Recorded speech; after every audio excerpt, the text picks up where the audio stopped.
qui ne servaient à rien. Quand on les voyait arriver, on disait v'là les beaux bovins. Ils n'avaient pourtant aucun lien avec de la viande aztèque, même si lui était péruvien. Elle c'était une blonde d'Aquitaine. Ils étaient tous les deux pas beaux, certains les appelaient les laits. Et leur voiture c'était un veau, un char qu'on appelait le Charolais. Et puis un jour ils se sont fait voler sur leur porte leur numéro.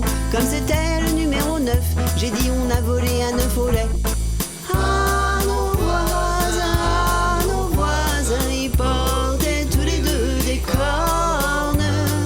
Ah nos voisins, ils étaient tous les deux énormes. On a tout de suite soupçonné les gens du 6 de ce méfait. Y a même pas besoin d'enquêter, y a qu'à eux que le crime profitait. Comme ils avaient perdu leur numéro, suffisait de mettre le 9 la queue en haut pour faire croire que c'était leur numéro. Pas besoin de s'appeler Hercule Poirot. Les vaches ont fait une perquisition, dans l'immeuble ça fait un effet bœuf. Puis finalement ils nous ont dit que non, personne au 6 n'avait caché un 9. Mais tout cela n'est pas bien grave, le numéro n'était pas 9. Mais faut quand même prendre garde à l'escalade, car qui vole un 9 vole un bœuf. Ah nos voisins, ils portaient tous les deux des cornes.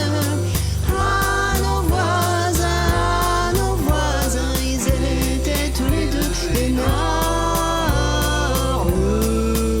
Lui ruminait tout le temps contre les impôts, mais il n'avait jamais connu de vache maigre. Grâce à son père du signe du taureau, une vache à lait qui avait un gros salaire, il ne serait jamais sur la paille. Pas besoin de revendre leur collier dans les bavettes que l'on taille. Dans l'ascenseur il m'a tout raconté.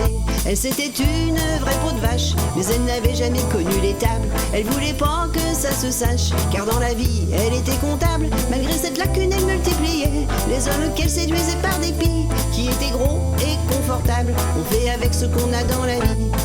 Ah nos voisins, ils portaient tous les deux des cornes.